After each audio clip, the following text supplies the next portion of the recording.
Okay, here's part B, second half of the lecture for this week, week of Thursday, 26th of March, for Art and Design History.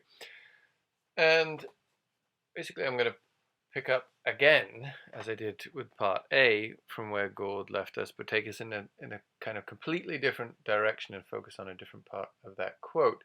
And what's interesting here is this is the theme that I've picked for this um, part here is the part that I sort of feel the least sure about, even though in many ways the content is the stuff I know most about. As you'll see what I mean as we get into it in a few moments.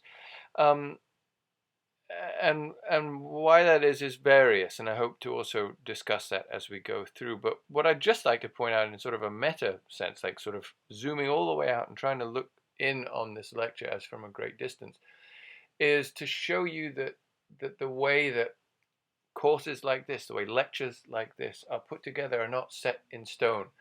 I didn't go to a textbook to find the theme for this.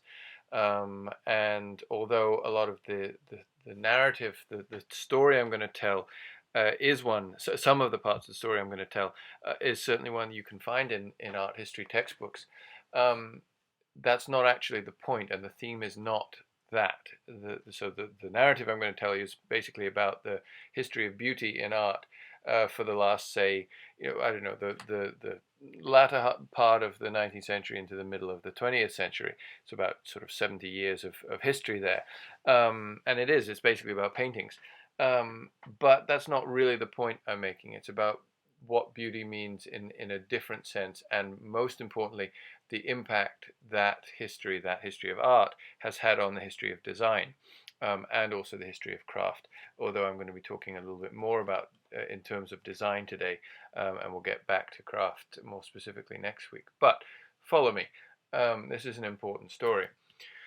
So we start again with this quote that Gord brought to our attention, and in the last half of the video, last half of the lecture, I talked about this idea of the house and this domestic thing, and so that everything that I said there holds, and of course everything Gord said previously about this idea of awe, the useful and beautiful, and all of that, and even the things I touched on in terms of the difference between knowing and believing, all of that is still interesting. But what I want to focus here's the quote again: "You do not know to be useful or believed to be beautiful," is this idea of the beautiful.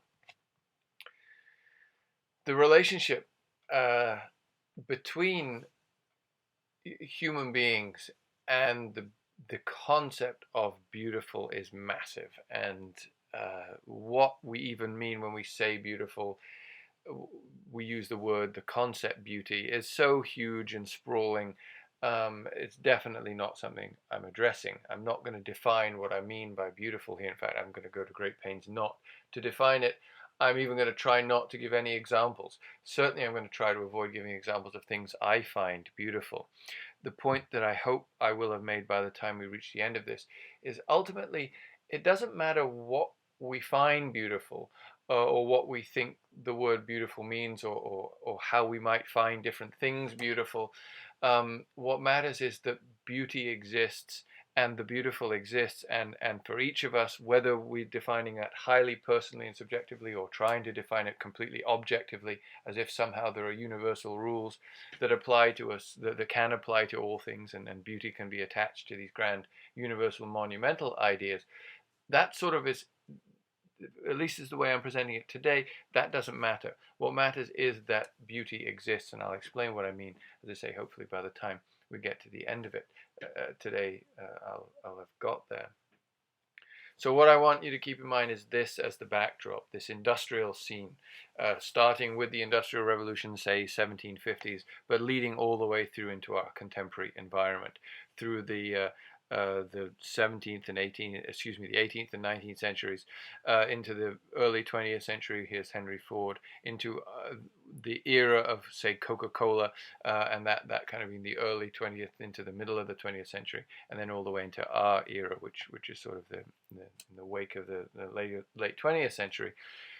The responses to this, how design engages with the concept of beauty in a way that is quite new during this period, and that's ultimately the point I'm trying to make here. That this is basically my thesis statement, that design takes over from art, where art used to be the place people would look for beauty, at least a certain kind of human-made beauty.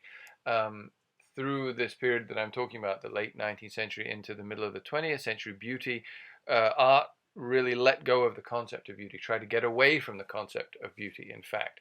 And my argument that I'm going to try to make, or begin to make today, and then we'll continue next week, is that design picked up where art was dropping the concept of beauty. So let's begin. Let's move into this story now. So we're focusing on this concept, the beautiful. Whether you find this beautiful or not, there are lots of people who do find it beautiful, and more importantly, it seems to have a suggestion of beauty about it. Whether you actually find it beautiful or not, you can surely understand why some people do find it beautiful. And if you've seen Monet paintings in the flesh, you end up, again, whether you're a Monet fan or not, I have to confess I'm not really too much of a Monet fan. If there is such a thing as beauty in painting that applies to us in the 21st century, Monet has some kind of handle on it. But let's step beyond that a little bit. And even though I said I'm not going to define beauty, I'm certainly going to try to avoid defining beauty. Let's look at this painting for a second that I showed you a little while ago. Here we are back in the Renaissance. Sure, we're sort of in the mid to late Renaissance. But it's a theme that was picked up and used a great deal through the Renaissance, and then afterwards in various painting eras afterwards. This idea of the goddess Venus, who was the goddess of love, but also recognized as the goddess of beauty, looking at herself in the mirror. And if you'll remember, when we first encountered this, I explained that Venus looking in the mirror isn't just some kind of trick or tool that artists used.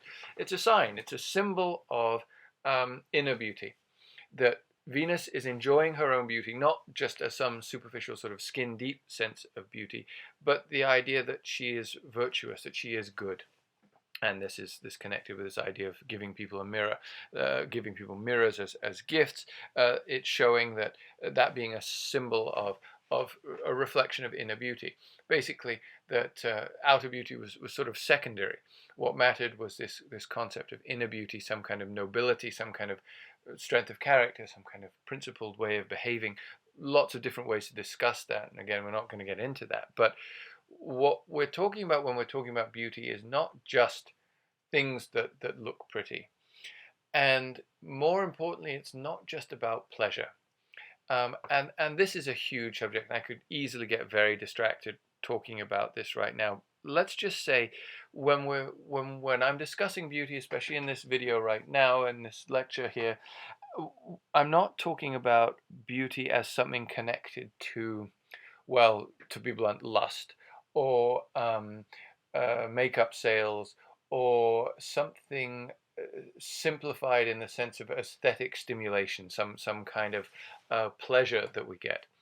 What we're talking about when I'm talking about beauty today is something much more that's represented here, something that's sort of more profound, has something to do with grander ideas, some kind of something bigger, something more universal, something to do with moral, ethical behavior, something to do with virtuousness, something to do with nobility, principle, strength of character, all of these things. And so we kind of begin, this idea begins a long time ago, this idea of what beauty might mean in general, not just in an art context, but in just in human society in general. What do we mean when we say something is beautiful? When we use the word, we say, "Oh wow, that's beautiful."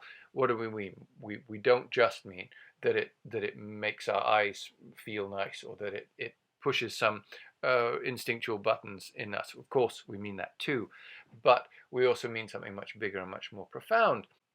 And so this is why when we look at paintings like this, which, as I sort of said at the beginning, these are all Monet paintings, the same as that sunset that we just looked at, or we looked at the beginning there. These are sort of beautiful, seemingly in a very simple way. The colors are made to be beautiful. The subject matter is so non-offensive and so easy for us. We're used to seeing these on the covers of cookie tins, and posters that are stuck on dorm room walls of people who just want pretty pictures on their walls. And so there seems to be some kind of gulf, but the point that I want to make is there's not. These Monet paintings, each individually, is very much doing what that Titian painting we just looked at from 300 years before was doing as well. It's just now the subject matter has changed. Without going into a whole long discussion about genre painting, Arnolfini, and even including some of the stuff I just talked about in terms of domestic subject matter, that kind of thing, the subject matter has changed, but the exercise for Monet is the same as the exercise was for Titian. Trying to capture beauty, trying to explore what beauty looked like. Now, it's somewhat confusing for us, perhaps, because what Monet has done in order to capture that is paint beautiful things.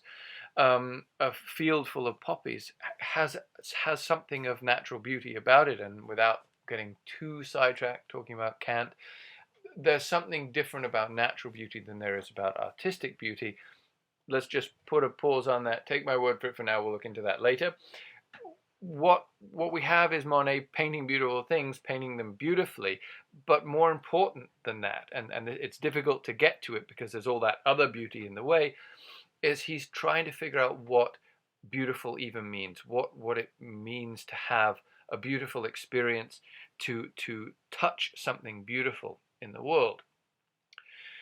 These paintings do that. Each of these paintings do that in their own way, in their own very quiet way. You know, that we're used to sort of thinking of Impressionism as quite, not loud necessarily, but quite in your face with its beauty, such that, you know, we maybe get a little sick of it. You may not find Impressionism particularly impressive, but what Monet is doing, what all the other Impressionists are doing, and what all the important artists were doing around this time in the end of the 19th century is trying to figure out how to have that conversation about beauty, how to try to explore the question of beauty, put together theses about, you know, here's my thesis statement about what beauty might be, but in a time when, well, painting had already been done. I mean, Titian had already painted 300 years ago, you know, a fairly clear statement about what beauty might look like. Now the Impressionists were dealing with something quite different, and we're going to talk in a second why it was so different, but let's just keep going, looking at what it looks like.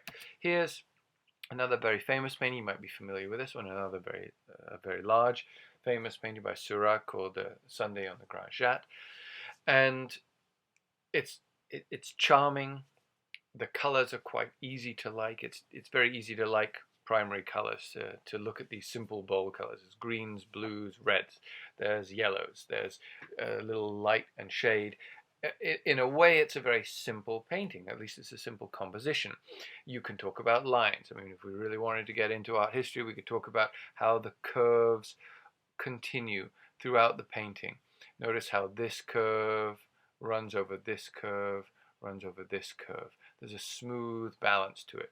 The way this guy is stretched out, cutting across the front of the canvas here, makes the whole thing feel soporific, like we're all just having a quiet time. The fact that we are in shade, but we can see there's sunlight. Everything about it is constructed to be nice looking. But that's not really the point. There's something far more powerful going on here. What Seurat is trying to do is figure out how to look at the world and how to figure the world out. And in so doing, asking along the way, as well as asking other questions, also asking, what is it for the world to be beautiful? Now, that isn't a question of, is this a beautiful woman, or is it beautiful to see puppy dogs on the ground, or is this a beautiful man, or is this a beautiful boat, or is this a beautiful tree? That all of those bits and pieces may be in there, but it's, again, something much more like what is represented by the Venus looking in the mirror. What can beauty mean in the middle of Paris, in a public park, on a Sunday afternoon in 1884? What is it about an experience that turns it into a beautiful experience? think in terms of one of these people going home, and as they get into bed that night, they think, wow, that was a beautiful day, or that was a beautiful moment that I experienced today. What about human existence allows for such beauty? This is how Seurat is painting. This is a detail from Le Grand Jet. Little teeny tiny dots of paint. This is not particularly beautiful in and of itself. Again, let's not get caught up in discussing what's, because of course you could say it would be very easy to argue that there's a lot of beauty here. Let's focus on the fact that when Seurat paints like this, he's not trying to make this, what we are looking at right here, beautiful. He's not trying to discuss a beautiful experience here. But what he's doing is he's realizing that the way that Titian painted 300 years ago would not address beauty in the 1880s. Here's his painting of the Eiffel Tower. It is not photorealistic. It is not as Titian would have painted. What we're seeing in these artists, in these impressionist and now post-impressionist artists, don't worry, if you're not familiar with these terms, they're useful to know, but it's not essential. What we're talking about is the artists who were painting, particularly in France, in the 1880s, but not exclusively in France. But people painting in Europe in the 1880s, trying to wrestle with how they saw the world, and still being very interested in the question of beauty. And that's where suddenly this begins to change with Paul Cézanne. Cézanne picks up where the other Impressionists, where the Impressionists and the other post-Impressionists had left off, asking questions of how do I look at myself, how do I look at the world. But Cézanne is the first time where really beauty begins to slip out of the equation. That's not to say this isn't a beautiful painting. What it is to say is that those grander monumental questions associated with things like virtue and nobility and principle and all those things we're going to attach, if you'll allow me to attach to this notion of what beauty might mean, become less important. Cézanne's really not trying to tell any other story than just what is it to look. Even for Seurat, but certainly for Monet and for other artists before that, there was still some attachment to grander, bigger, nobler ideas. Cézanne is leaving those behind. And now he's really just interested in the question of what is it to look? What am I looking at? When I open my eyes and I see things, what is actually happening? You could call it physiological. You could say that he's asking an optician's kind of questions, as well as philosophical questions. How do I use painting, this is Cézanne thinking, how do I use painting to look at the world and try to understand what it is to look? Not just what the world is, but what it is to look. And he leaves out those other questions. At least he begins to leave out those other questions. Now, these paintings are still beautiful. I'm not arguing that there's no beauty here, but the beauty is less and less interesting for him. He painted this mountain near his house, which is near his house, many times. I think there are at least 30 completely finished canvases and many other sketches of Mont Sainte-Victoire near his house over a period of about 20 plus years. And each time what he's trying to do is try again and again and again and again to show what looking looks like, what it is to see. The beauty of these paintings, if there is beauty in these paintings, is not what he's after. What he's after is the experience of looking, the trying to capture on canvas what it is to see. As an example of this, he paints bathers, again, repeatedly through his life, basically the same kind of bathers scene, and paints a very famous one, which is I'll show you that in the next slide. And what makes it the reason it's an interesting subject is because it's a traditional subject. Guys painting naked girls goes back a long time, and there's a whole lot of things to talk about there, and there's a lot of stuff to get into there. But just focusing on Cézanne specifically, these aren't about the beauty of the figures as we would talk about, as we might feel we need to talk about in terms of just superficial appearances. What is it about naked flesh that is somehow appealing to us? And we can talk about instinct, and we can talk about evolution, whatever, all that other stuff. None of that is here. What we are again seeing is sure, Cézanne is using a classic trope, and it's perhaps one we should investigate and challenge. But he's using a classic trope, this theme of painting nudes, to again look at what looking is. And so here's a progression. 1874. It's a bit sketchy, but it's pretty much a predictable kind of painting of this sort of subject. 1899, it's getting a little bit more interesting. How he's addressing the things that make the scene interesting from a question of seeing rather than a question of beauty. Even the last one, where the figures are kind of regathering a little bit more, the question of beauty is really slipping away, and what we're left with, and especially towards the end, is really about seeing. It's about what seeing is. Now again, as I keep repeating, that isn't to say for one second there's not beauty here of all sorts and all kinds. The point I'm making is that artists are less and less interested in beauty of any kind, of even being interested in the question at all. Not what is beauty and is this beautiful or is this not beautiful, but just leaving it out altogether. And of course the ultimate statement at this time, only moments after this painting is painted, is this one, Picasso's Demoiselle d'Avignon from 1907.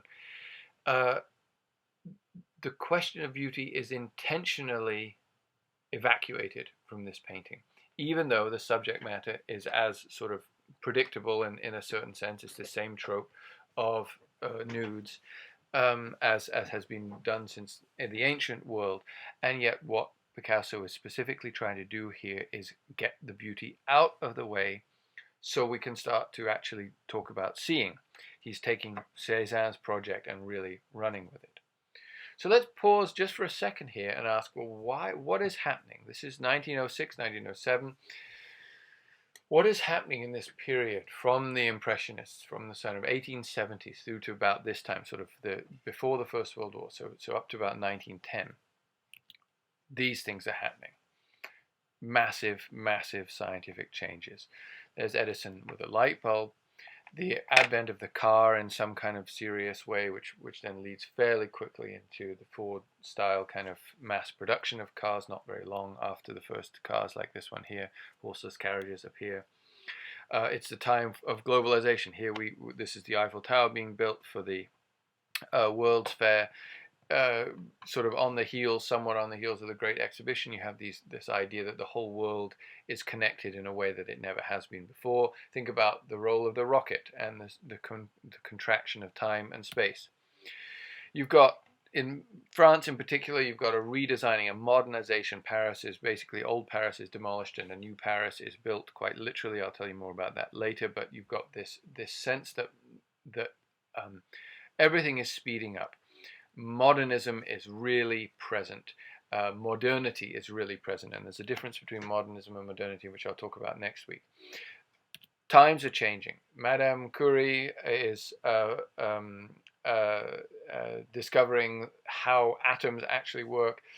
Einstein theorizing about it. We've got radios and telegraphs, and then the telephone. There's Alexander Graham Bell with the telephone, although there's other people. We'll talk about, I know who's responsible for what.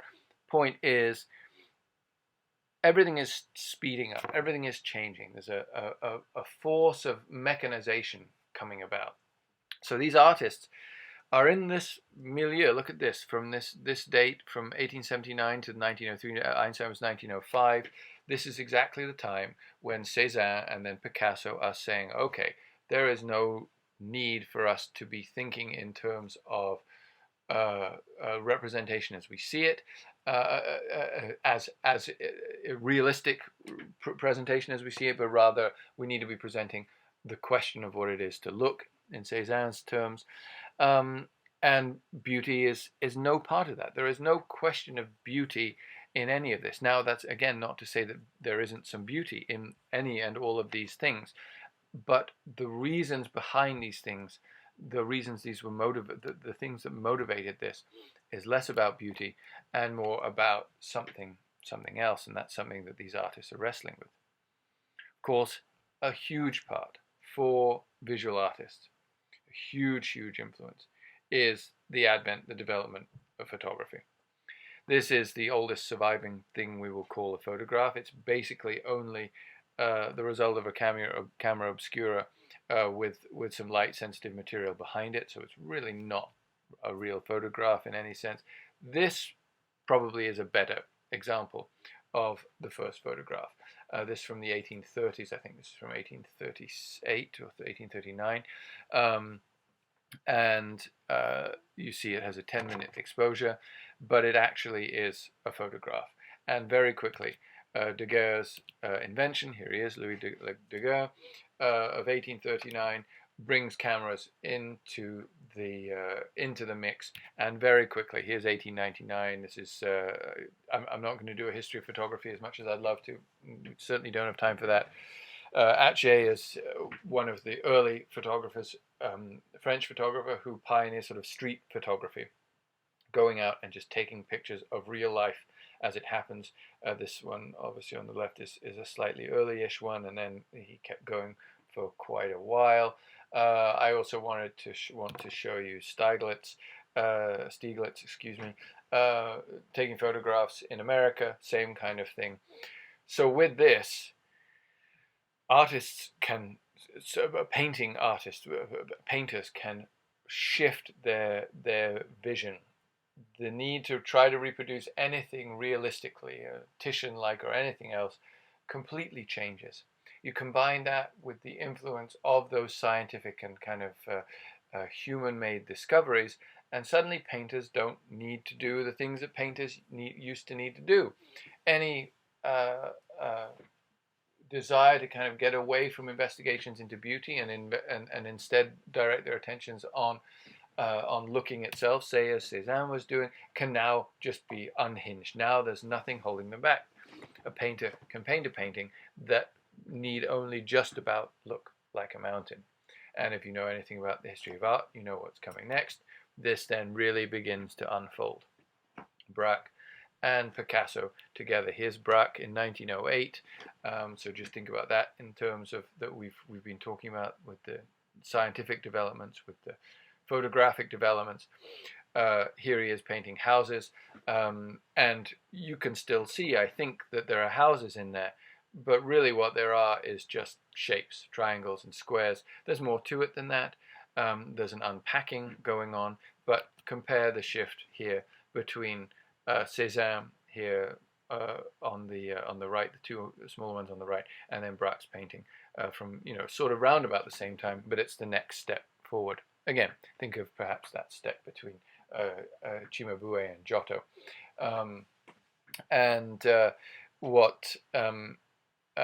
What we have is this now new development.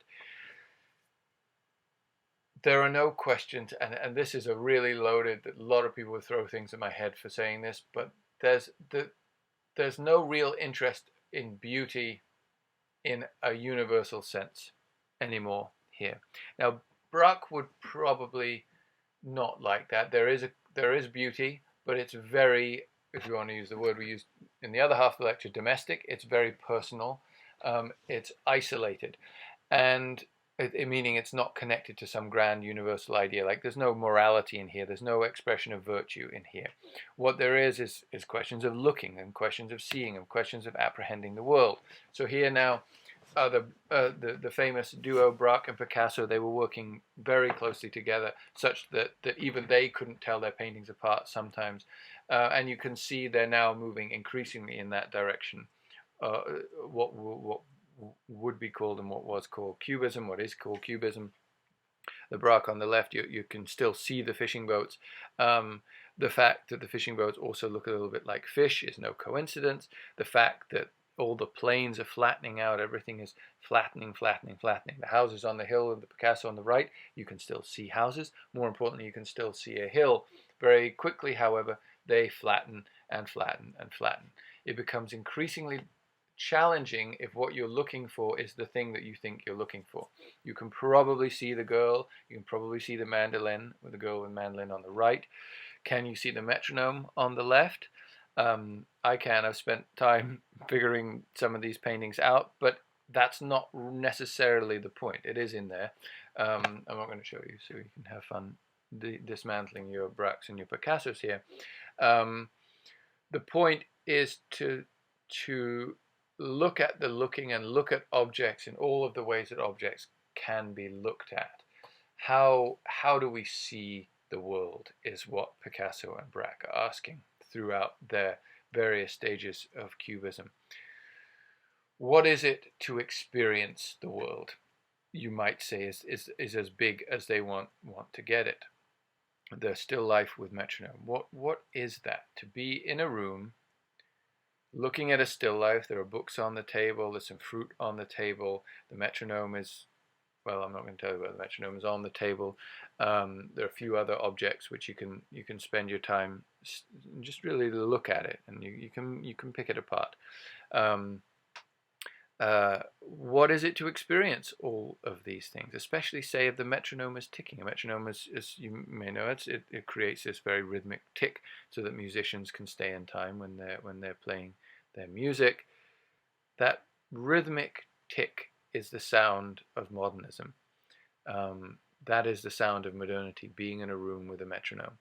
And Braque has tried to portray that sound, that feeling, that apprehension, that tension that comes with hearing a ticking, ticking, ticking, as if you're listening to your life tick away, as if you're waiting for someone to burst in and say, "What are you doing? You're supposed to be doing this other thing." Someone's waiting for you somewhere. What are you doing? Why is time wasting? The metronome tick, tick, ticking away. Braque is trying to capture all of that in canvas. And even later, when they really sort of go to town on dismantling things, again, whether or not you can see the bits and pieces of what we're being told is in these paintings, and all of these things are there. These are not simple paintings. Anyone who tells you that a 4-year-old could do these is not correct. These, and I don't think anyone will say that about these. They'll say that about some of those that are coming up later, but keep that in mind anyway. Issues of grand notions, grand universal notions that we would that we could lump under the concept of beauty do not apply here. Again, these might be beautiful, there might be beauty here, but that's not the point of these. And as we progress, increasingly beauty is being squeezed out, is being pushed out. Braque, I think you can see there, is not so interested in making a pleasing image. Picasso too kind of begins to want to offend the eye. When he painted the Demoiselle d'Avignon, the first of the Picassos I showed you here, he didn't even know what he painted. His friends, Braque in particular, but his other friends, looked at it and said, "Don't show that to anyone." He painted it and he hid it. It wasn't actually shown until 1913, so till this point, because he didn't even know what he'd done. So eager had he been, without even realizing it, to push beauty out of the story, to try to push grand notions out of the story, and for the first time to just try to tell things the way individual human beings saw it.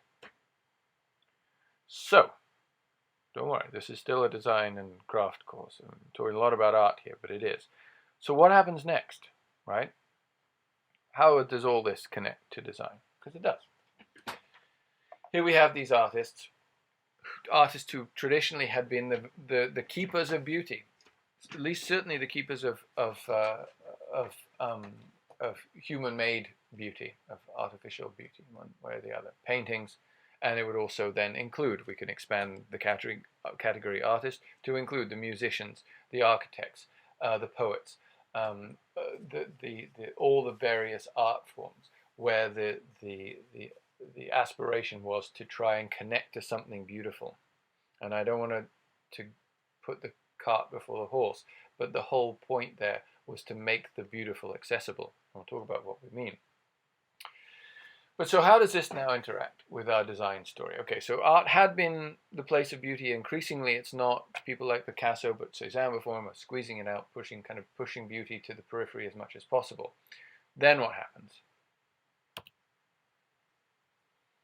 In the 18th century, this is kind of what warfare looked like.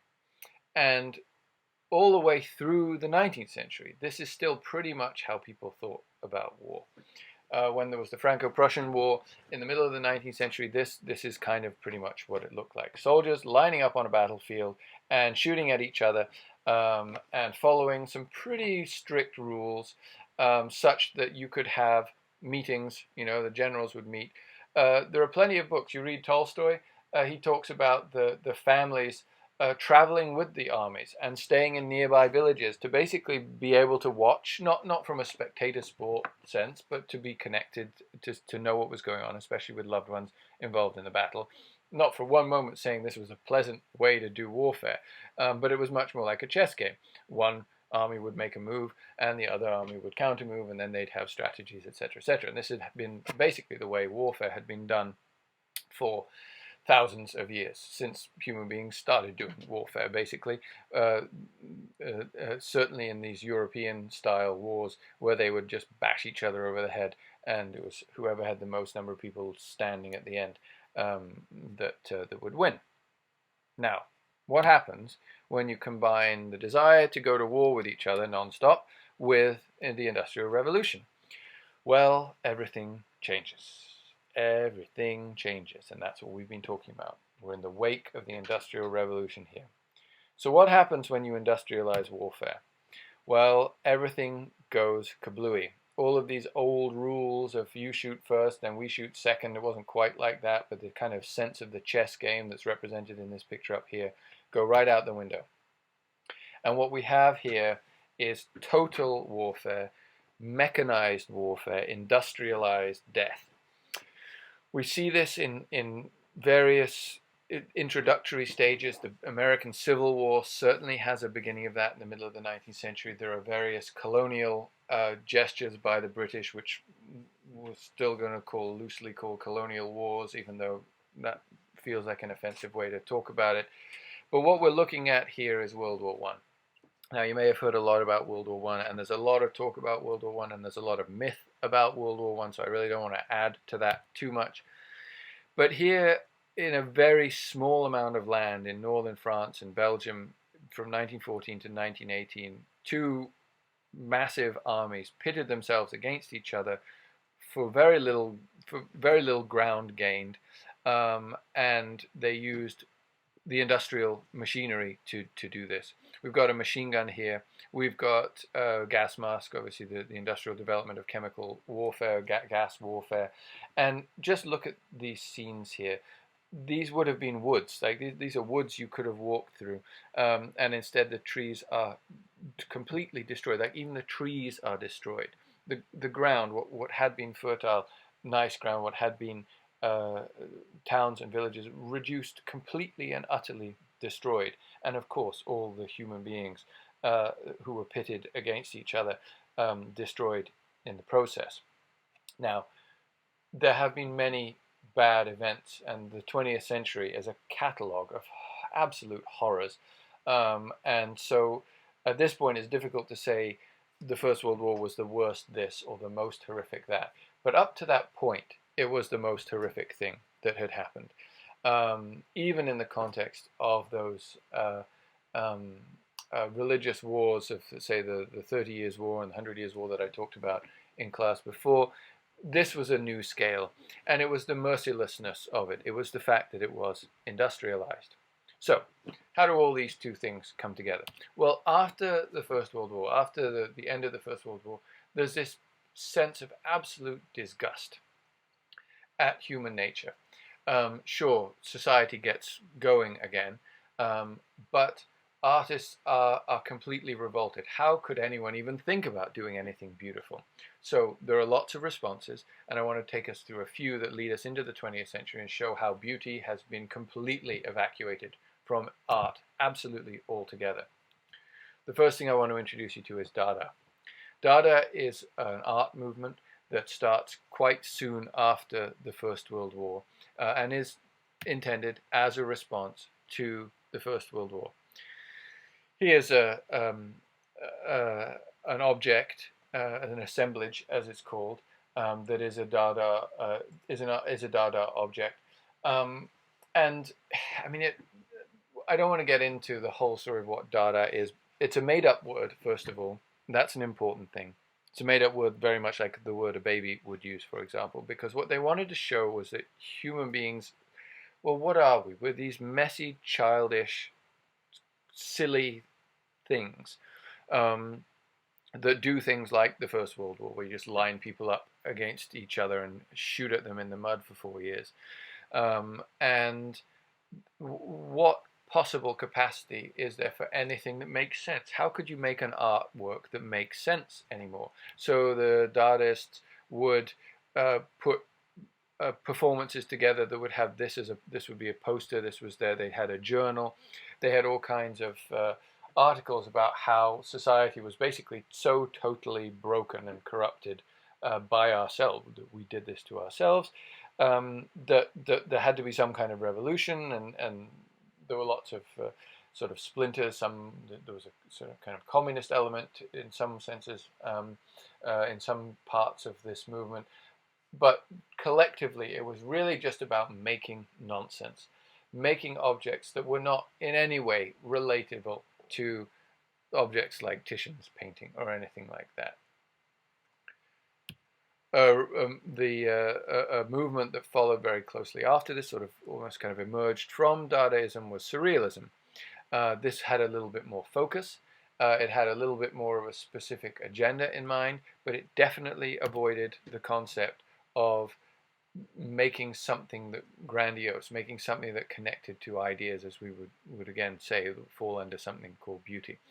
It wanted to tackle the absurd. It wanted to address issues of madness, what's called madness, various ways in which people who have different degrees of mental illness seem to have access to something else, some other world. At the same time, the subconscious and sleep dreams were a place that the surrealists felt we could begin to access real human motivations and identities. Surrealists like Giorgio de Chirico here painted paintings like this, which are whatever we might find charming in them or beautiful in them, they're not that.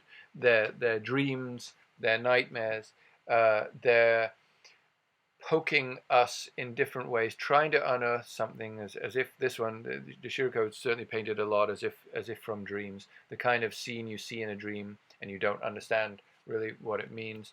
Figures that have this kind of nightmarish anonymity, sort of an emptiness, human emotion evacuated out of it, pictures of horror of one kind or another, where animals and humans and nature kind of blend in this uncomfortable tension, this weird nightmarish existence.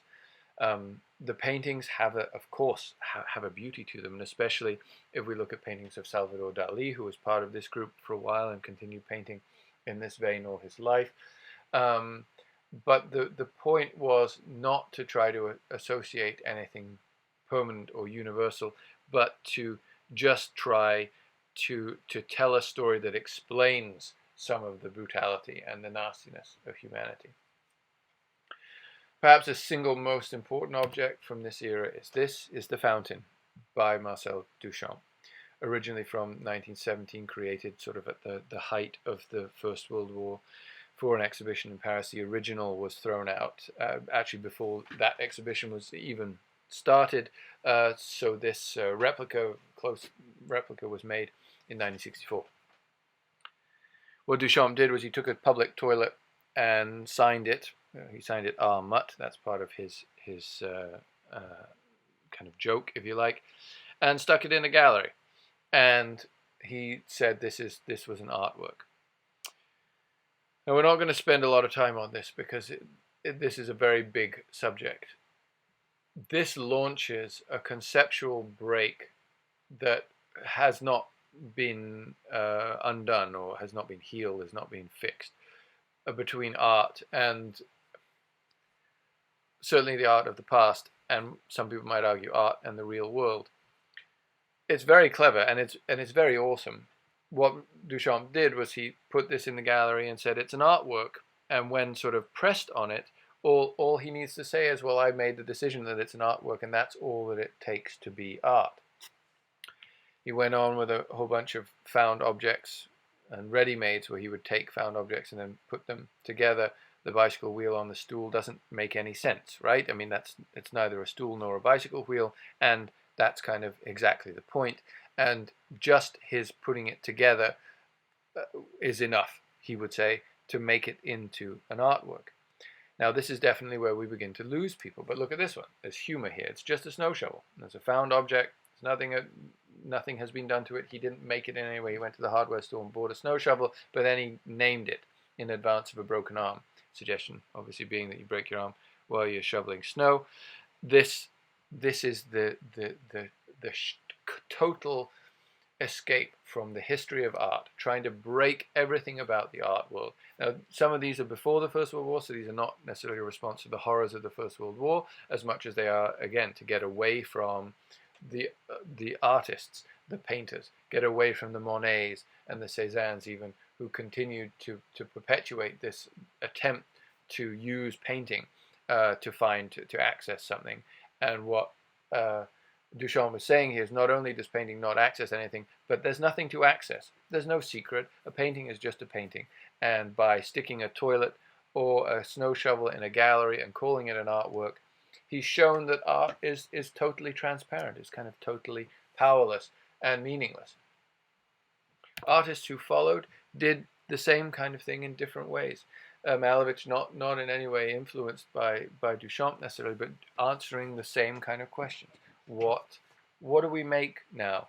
How do we make stuff, either in the context of the First World War or just as Malevich is doing here, in the context of painting that has done everything? You want an image of something, take a photograph. Everything else has been done. So what now is left for art to do, says Malevich, and he just paints a square and it's just black paint. It looks interesting to us because it's 100 years old and the paint has cracked, but when it was painted, the whole point of it is that it's just a black square. Don't let the cracking distract you at all there. Mondrian, slightly later, same kind of thing. In a more rigorous sense, he's got much more mathematics on his side in this. There's a sort of spirituality in his mathematics. The question is not about portraying anything. Photography's done that now. It's not about accessing something else. It's about an orderliness, and it's about a rhythm of artistic construction that again is not trying to approach a universal, although with Mondrian there is a bit more of that. I don't want to complicate the story too much here, but it's not in any way addressing the same kind of monumentality that beauty had been addressing previously, even where it is again quite attractive in that kind of impressionist sense. You know, they've got nice colors. This has an attraction to it. Kandinsky here is not after that, not after any certainties, not trying to make any claims that are rooted in anything like universals. Now, there are more universals than just beauty. I'm kind of simplifying the story a little bit. Kandinsky is not addressing beauty directly in any way, or sort of avoiding beauty in any particular way. He's dealing with other kinds of universals, but it's the same ultimate point, that through this period, through the end of the 19th century, now into the 20th century, especially in that post-war, post-First World War period, there's too much confusion about what human identity is, and there's too much the need for art has contracted and has completely changed shape. Even when you get to someone like Pollock, and again, I'm sure you'll find plenty of people who would argue that Pollock, there are lots of Pollocks that are very beautiful. Jackson Pollock is an early one here, is sort of early-ish one. Early one of the action paintings. It's the aspirations towards grand notions are limited. What you have here is a different kind of tracking. He's tracking something different, and how artists along sort of connected to him. Klein here, and one of my favorites, the Clyfford Still. Here, this is a great painting. Sure, you want to show this to someone and they'll tell you that their 4-year-old could do it. That's not true, and that kind of completely misses the point. But if we look at this, we accept that this painting exists, and we accept that it's going to fall under some category of art. What it's worth and where it's hanging is secondary. Set that aside for a minute. It's not we can't dismiss it, but set it aside for a second. What you've got here is a painting that in the same way that Cézanne wanted to know what looking was, now Clyfford Still here is trying to ask what existing is, and not even asking anything at all. Questions need not apply really anymore. The one thing is certain is that there's no question of beauty being addressed here. Again, there may be beauty here, but that's not the point. The point is that it's free of that, free of any need to attach or anchor to concepts like beauty. The great sort of final nail in the coffin of questions of beauty was Andy Warhol. I would suggest that there's an arc that begins with Cézanne, that kind of peaks with Duchamp, and then ends, explodes, however you want, with Warhol. And we'll talk about the aftermath of that later. But Warhol wants to take on art, but not take it seriously in any way, although he does take it quite seriously in order to do that. But it's definitely not about beauty. One of his more famous objects is the Brillo box, where he made wooden Brillo boxes. Well, he didn't make them, he had them made. Brillo boxes, and then screen printed or what's it called, stencil painted and silk screened Brillo pad boxes. This is what boxes of Brillo pads would have looked like being delivered in the grocery store, not making it well enough to actually make it look like, to trick people into thinking that they were actually real Brillo pad boxes, but pretty close. That was not really the point. The point was something along a Duchampian line that, you know, whatever I say is art, but it was also something about pop culture, and most importantly for us, it was something to do with manufacturing, of what industry and making looked like. So looking at, where are we here? The actual Campbell's soup cans on the shelves in the store. Not so many of those right now. I was struck by that the other day, of course, as you were probably as well. The rhythms of industry are back and are underlying everything we've been looking at. The rhythms of industry, those rhythms of the metronome, those rhythms of the machine guns, the rhythms of the Model Ts and the Ford motor cars coming off the production line. Those rhythms were begun with the Industrial Revolution, with the spinning jenny, with Wedgwood mass producing objects that fit into that history. And art could only confront that by completely evacuating the beauty from it. And so what you have through this 20th century period, through Warhol, but through all of the major artists, is an escape from beauty. No one wanted to touch beauty.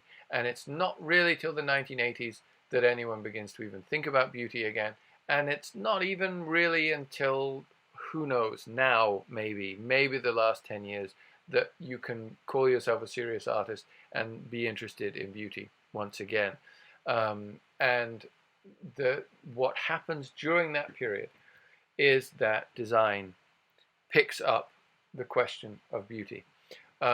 Next week we're going to talk about a whole other response, but what I wanted to bring was from this week's lecture, the arts and crafts, and then Art Nouveau as well. We also talked about Art Deco and René Mackintosh, but this response is one of the ways that beauty, the idea of beauty, is picked up and carried on.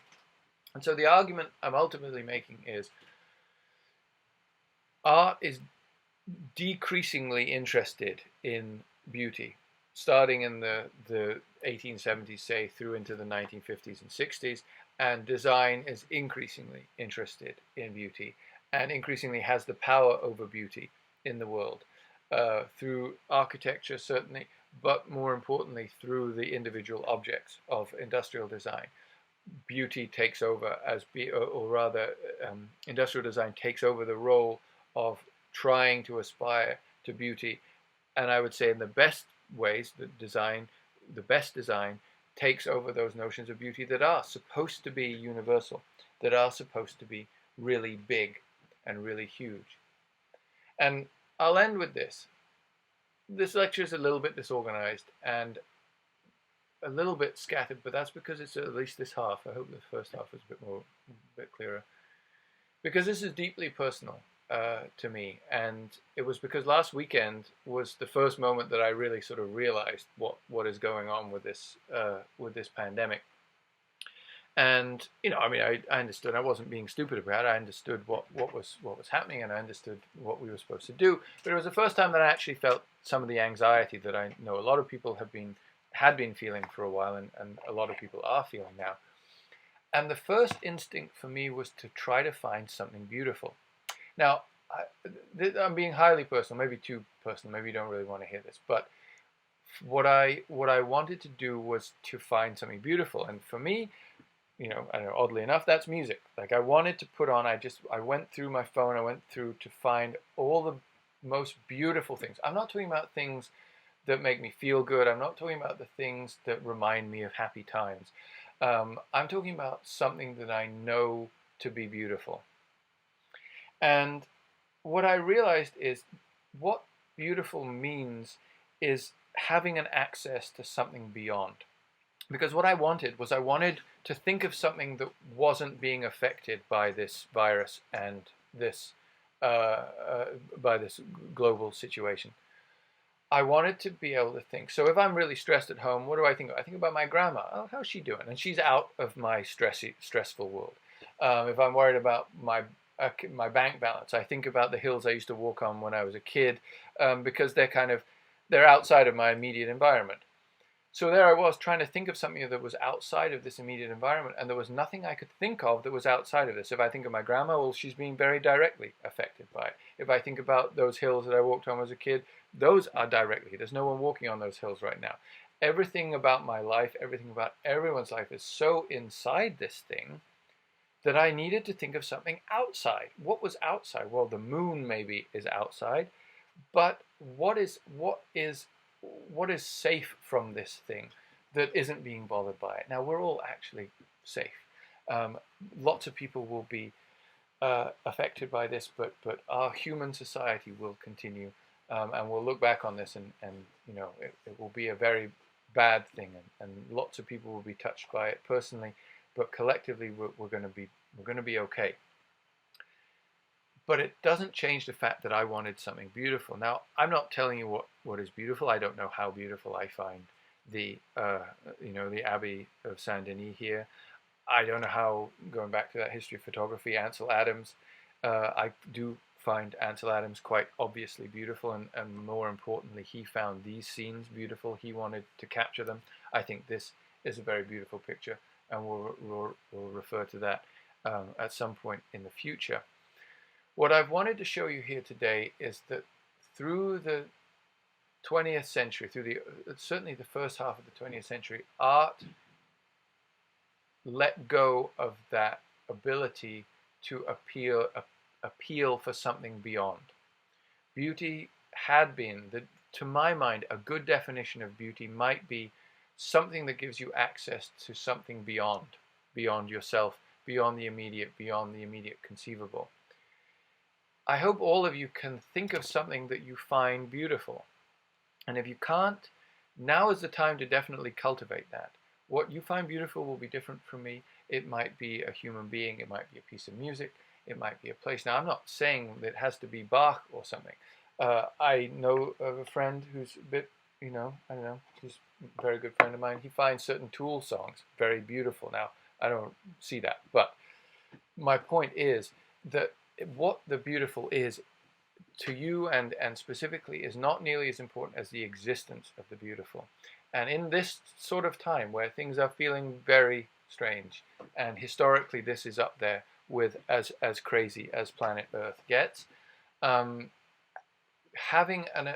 access to beauty is very important. And I don't mean because it makes you feel better or it gives you some kind of psychological boost or something like that. I mean that it allows us to believe that there is something outside and beyond ourselves. Now, that used to be religion, and for some people it still is religion. And if you have that, that's fantastic, and I'm glad for you. For anyone and for everyone, though, beauty is not just a specific thing. It's a way to access something beyond ourselves and beyond where we are right now. So as art through the end of the 19th and into the 20th century stopped being interested in beauty, what was there to pick it up? And what I'll argue in the next lecture is that it was design that picked up that mantle. Craft and design, but initially design and then in a different way craft, to address and carry through some of these ideas of something that is beyond ourselves, beyond the right now, something we can look to, especially in a moment like this one, where we need something that is outside of this current situation. And by definition, if it is outside, if we can reach it, if it's grounded in us such that we have access to it, but it is beyond us such that it's outside of the things that are currently affecting us, that to me, by definition, is the beautiful.